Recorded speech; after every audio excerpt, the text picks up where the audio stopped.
Welcome to the latest episode of Called to the Bar, International Law Over Drinks, a series of informal conversations about current issues in international law, life in academia, and whatever else is on our mind. In these conversations, we are speaking off the cuff and without benefit of footnotes, and nothing we say should be taken to have been thoroughly peer-reviewed. I'm Douglas Guilfoyle, Professor of International Law and Security at UNSW Canberra, and this afternoon I'm joined by Associate Professor Imogen Saunders to talk about the forgotten women of international law and, in particular, the world's leading expert on plebiscites in the League of Nations era, Sarah Warmbaugh.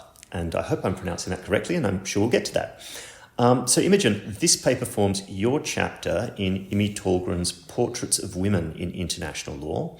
But before we get down to it, tradition dictates our first question is, what's your drink? Hello, Douglas.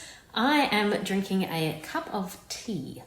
It is a Canberra afternoon, and my house is a bit cold, and my tea is very warm.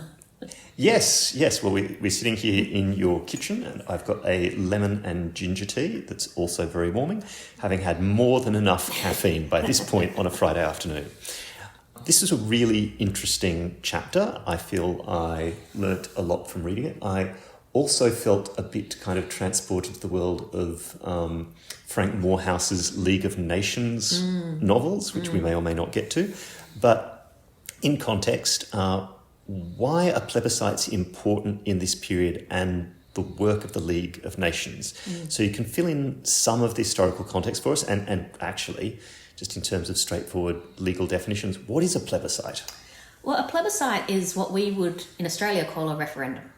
It's simply a direct vote of the people on a question of importance. And plebiscites can be about anything, but the title is mostly used for referendums about territory.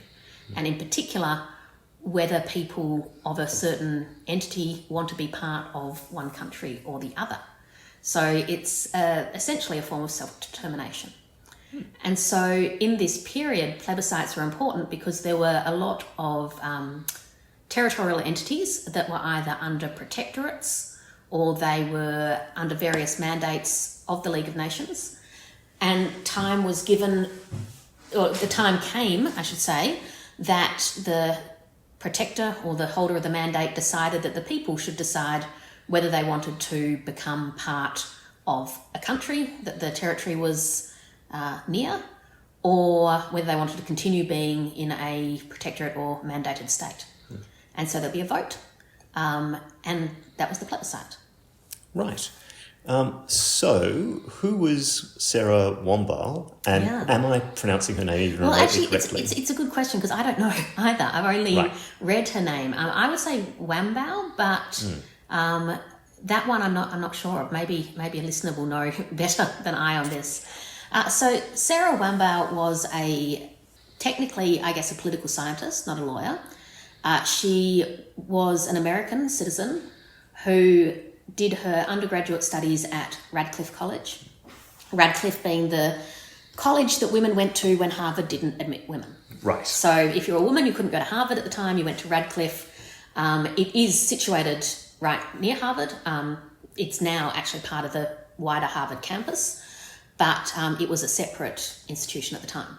Sarah Warmbaugh's father worked at Harvard and was a law lecturer. So she grew up in a legal family and she became very interested in political relations, international relations and politics.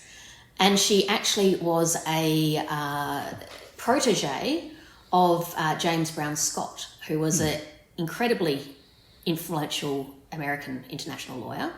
And so under his tutelage, she became interested in plebiscites, in these questions of self-determination.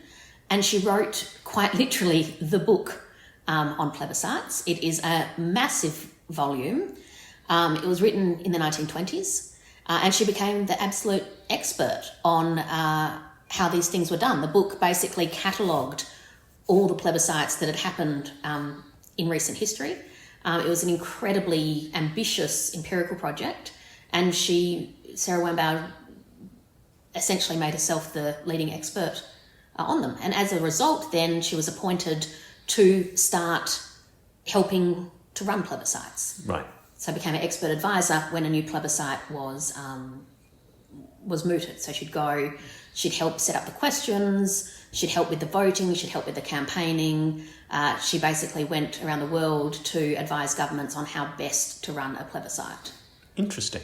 I mean, that scale of empirical work makes me think very much sort of the better part of 80 years later of James Crawford's The Creation of States in International Law, like someone who just pulls together this absolutely massive amount of material and off the back of it becomes an advisor to governments. Okay, so, I mean, all of this can sound very, very legalistic, very sort of formal, but her involvement in, and this was one of the things I found interesting in your chapter, her involvement in the Saar referendum makes the point that this wasn't easy, genteel work. You don't just sort of parachute in, help establish, I don't know, a governmental bureau of referendums, give them some pointers on having a pro and anti camp or campaign and how to set up voting booths. So can you tell us a bit about that episode and the flavour that this sort of work has at the time? So the Saar plebiscite is a really interesting one. The Saar territory is now part of Germany, and that was the question for the plebiscite, was actually whether that territory would join Germany. And the vote was yes. The thing that makes it really interesting and very difficult for those involved on the ground was it was conducted in the 1930s and if we think back to what was happening in Germany in the 1930s, the Nazi Party was in power. There was a real, it was the lead up to what would become World War II. And so there was a lot of political violence occurring. There was a lot of racial and ethnic tensions occurring. I mean, Wambao, in her writing, and I should say, so to write this chapter, what I did is I actually went through her papers, which are held at the Schlesinger Library in Radcliffe. And they're really interesting. They're not actually categorised in any way. They're literally just boxes of papers. I mean, there's some categorisation, but there's it's certainly still a treasure trove in terms of diving through and seeing what you can find. And so there's writings from all over, letters, diaries, notes she took to herself. And one of the things that she really prided herself on was being politically neutral in terms of her advice to the government setting up plebiscites. She never wanted to presuppose the answer. She never wanted to say, yes, you should vote to join Germany, or no, you should vote to stay as a protectorate. But so was the Saar a protectorate of Germany? I think so I did look this up this morning. It wasn't a protectorate of Germany, it was a League of Nations. Right. I think it's called the Saar Territory at that point. But it was League of Nations administered. Right. And if it didn't join Germany, what would be the option? The option was to stay as a League of Nations entity. And I think the final vote, I looked it up, it was actually quite extraordinary. It was, so it was more than 90% favoured immediate reintegration of the Saar with Germany. So it had been under administration of the League of Nations for 15 years. Right. As a consequence of the Treaty of Versailles. Right. So it was... So when in doubt, blame the Treaty of Versailles. Exactly. But I think, because Sarah Wambao was so politically neutral, at least in the outcome, not over other things, which I might talk about in a minute, she was then seen by governments who wanted a particular outcome as actually being biased against them. Right. And the same thing happened in an earlier plebiscite she was part of, which was the Tacna Arica plebiscite, which is a territory that's part of Peru. But in the Saar plebiscite, she was seen as, I guess, being dangerous to the German cause of reintegration, and she was targeted as a result. And what I found most extraordinary was there were attempts to discredit her by suggesting that she was Jewish. Right. And again, if we think about the lead up, what was happening in the 1930s in Germany, this was quite a politically dangerous thing for her to be accused of being Jewish and therefore at risk. She wasn't Jewish, but it was done very deliberately to, as I said, discredit her, to perhaps make her less confident about doing the work that she was doing. So there's an attempt at intimidation. Exactly. Right. And the same thing happened in Peru. In fact, she was followed by secret police, and she details these encounters she had with a secret policeman. She was not actually intimidated at all, at least the way she writes about in her diaries. She carried on regardless. She sounds like she had a remarkable career, and that classic kind of international civil servant, right? Who believes in neutrality and the mission of the League of Nations. Absolutely. And she really believed in the mission of the League of Nations. She was very upset that the US didn't join the League of Nations. Right. And she actually wrote to Franklin D. Roosevelt about it. She lobbied him to, join and to be part of the Permanent Court of International Justice. She saw these as really important things for the world. Right. So she was a true internationalist, I think.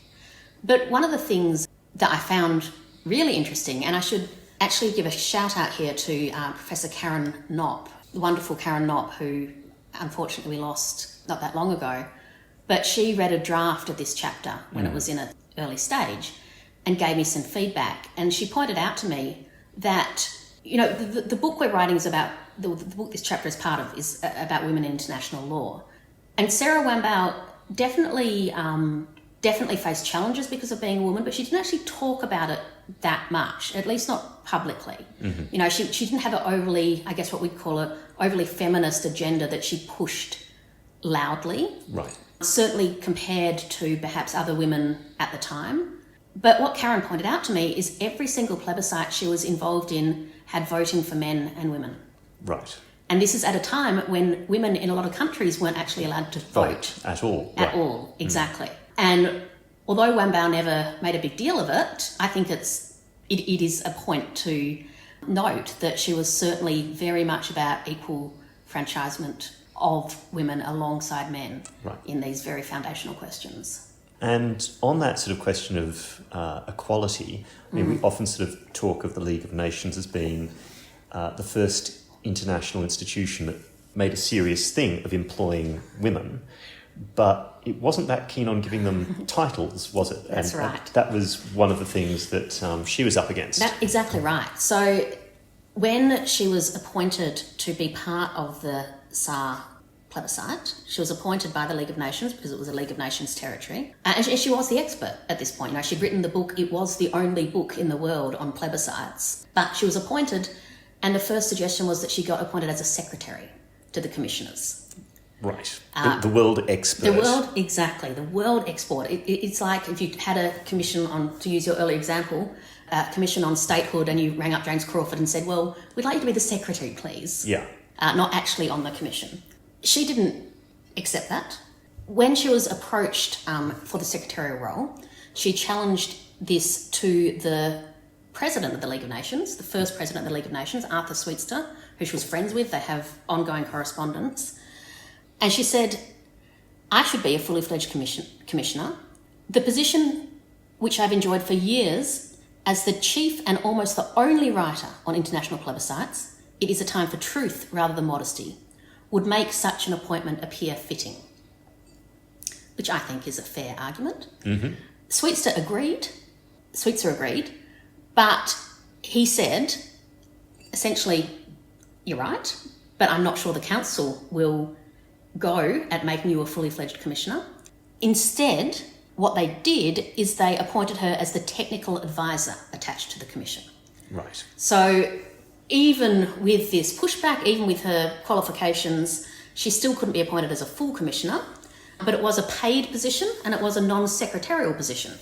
It wasn't paid as much as the male commissioners made, of course. Right, of course. So how did you become interested in Wambao, this person with this sort of extraordinary career who's out there at the front, or as you put it, at the literal frontiers of the work of the League of Nations, helping draw boundaries in the interwar period?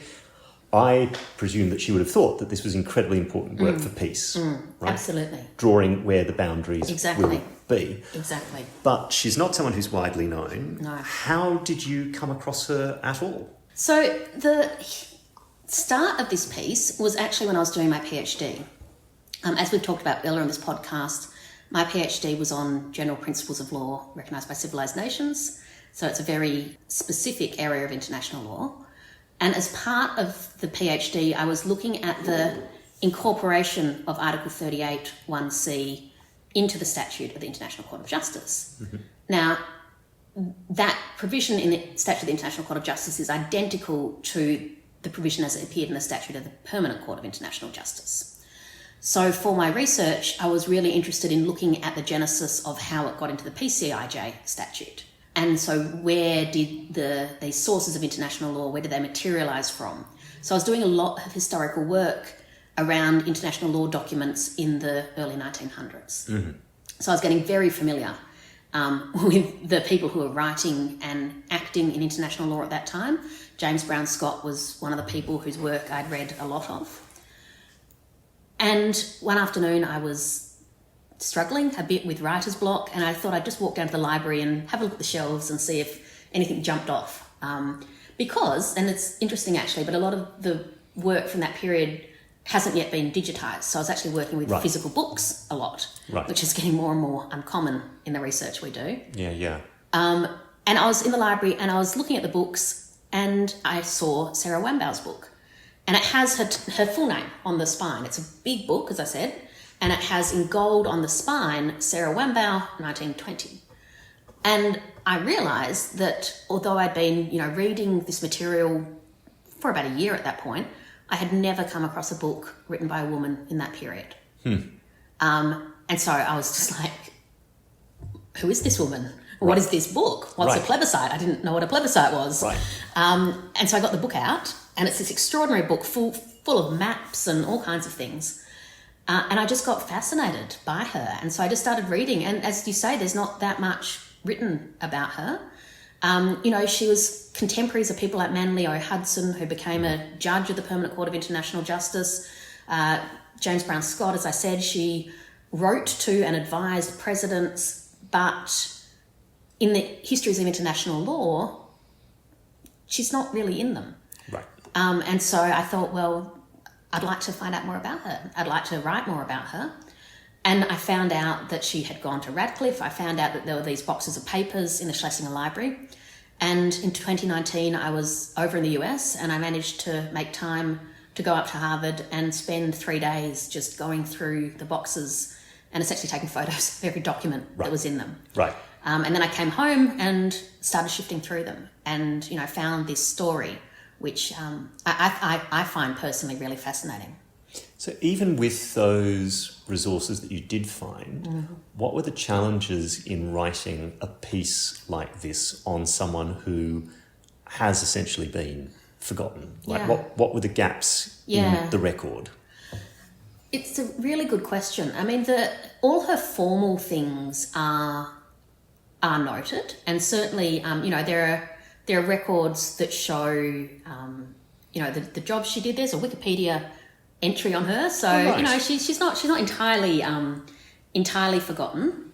But I think the detail is what wasn't noted, and that's why the papers were so interesting, because they provided a lot of the detail, but they were patchy. They weren't. I don't think she ever necessarily assumed that someone would be going through her papers. They certainly weren't. They're not comprehensive. In fact, the story, there's a little note in one of them saying this box was found in the basement of Harvard Library. No one knows how it got there. It appeared.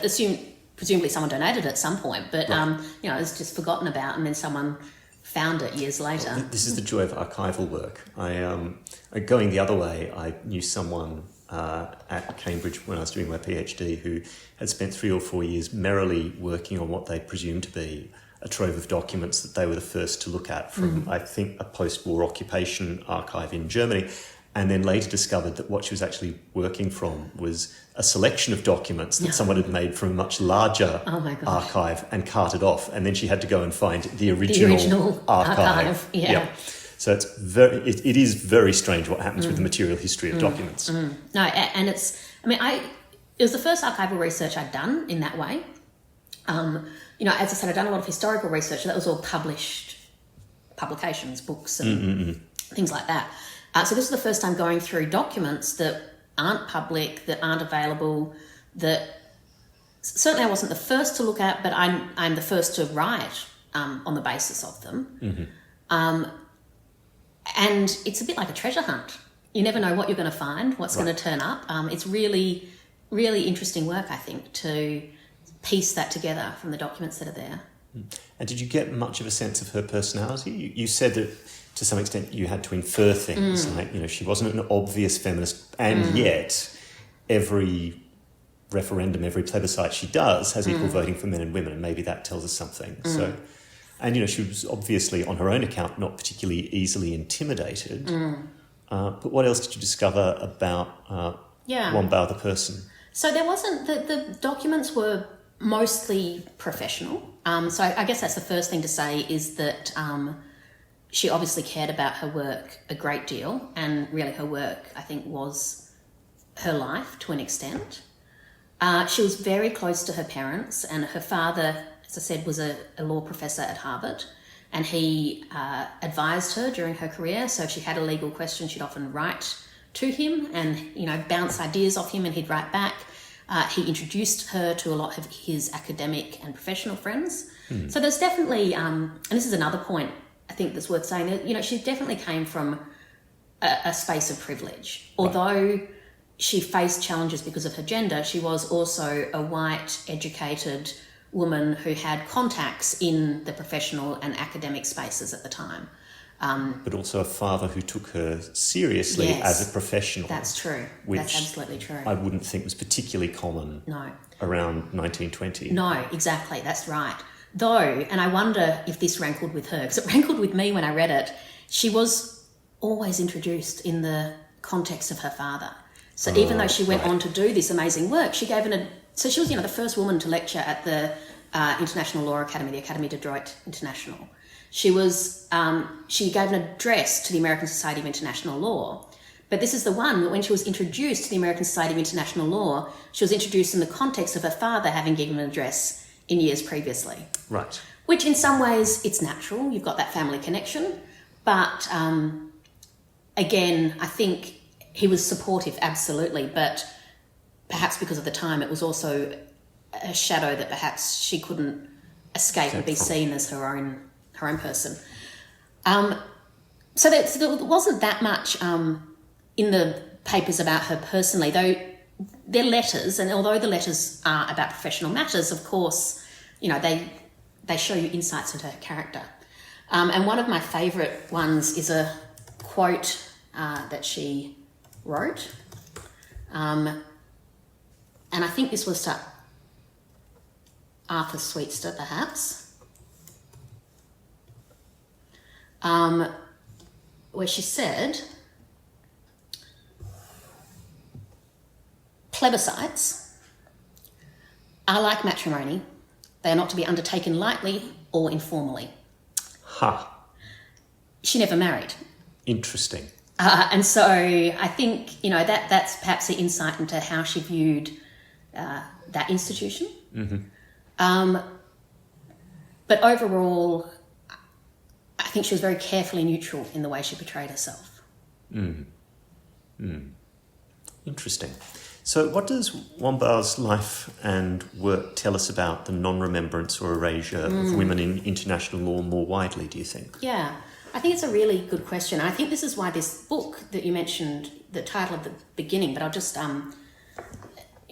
say it again because it's, if listeners are interested, I think this book is fantastic. It's called Portraits of Women in International Law.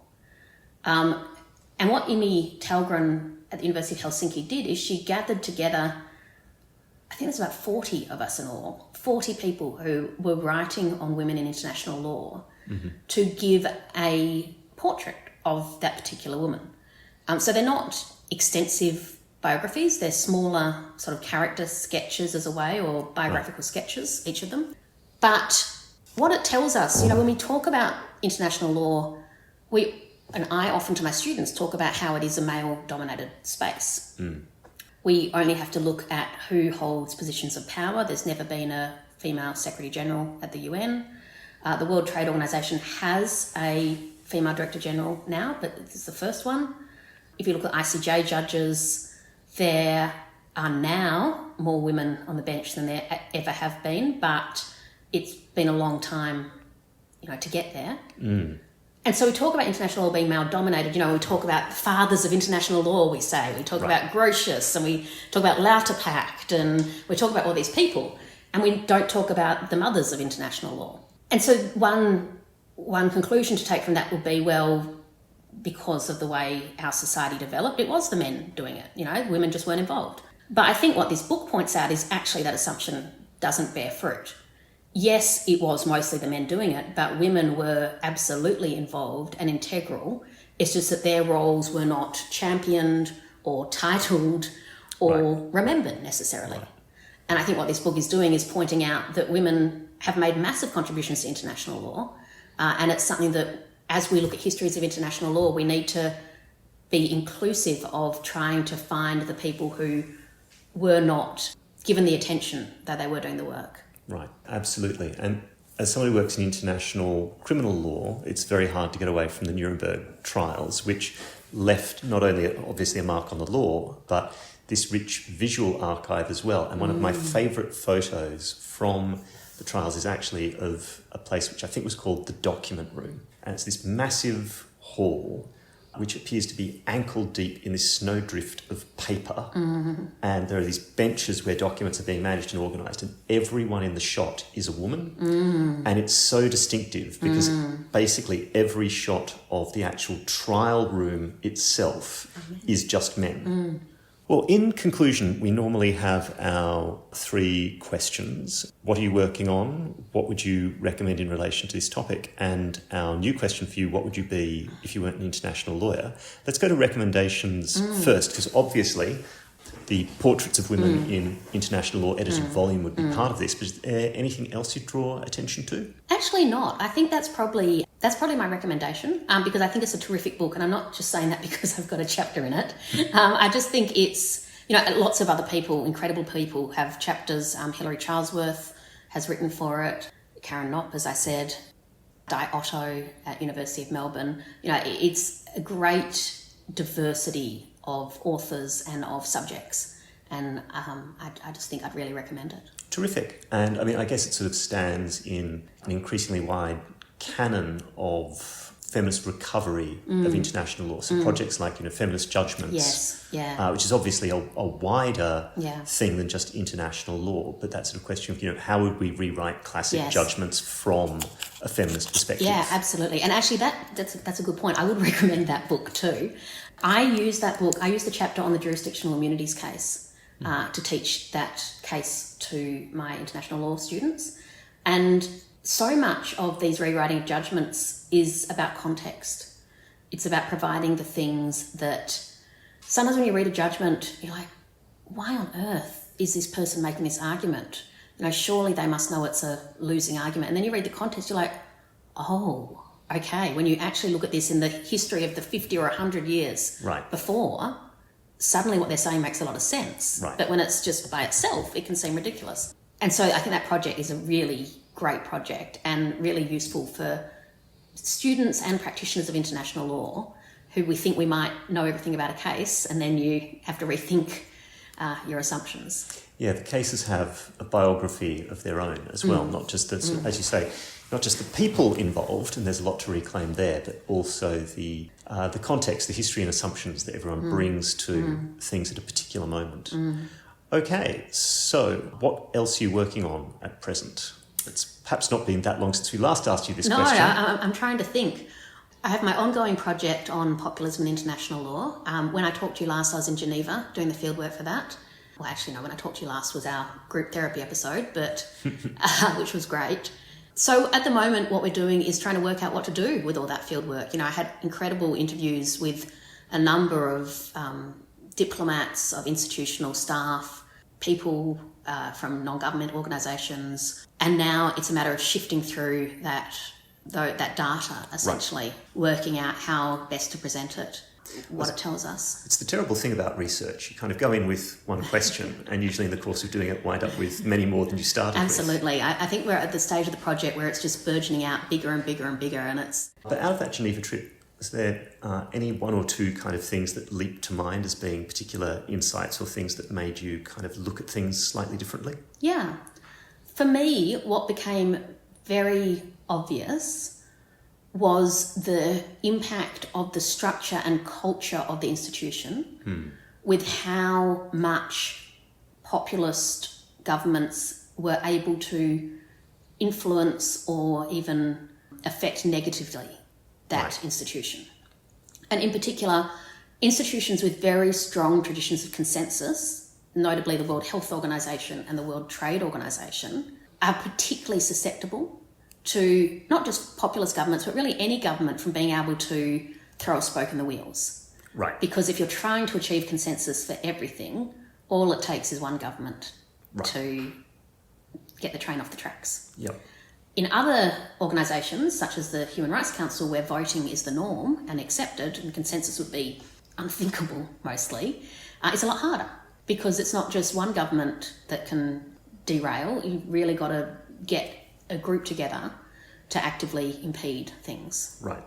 That's really interesting. And I think it's something that as students of international law, often kind of studying the documents and texts and outputs of these organisations and processes, that it's hard to get a flavour of or to take fully into account. Yeah. So early in my days with Law of the Sea, I remember kind of saying, well, why couldn't the International Maritime Organisation do X, produce a treaty or a rule, and, why couldn't you just sort of vote and impose it? And someone more or less sort of took me aside and said, we take very seriously that we are a member-driven organisation, and the whole culture of the organisation was kind of around building as much consensus as possible, but also responding very much to the needs of member states, not leading or imposing things on them.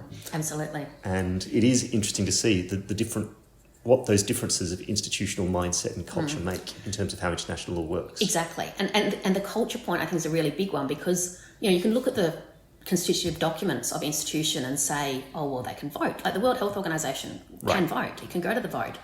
But the people we spoke to who either represent countries or are part of the World Health Organization itself said, oh, no, a vote is a failure.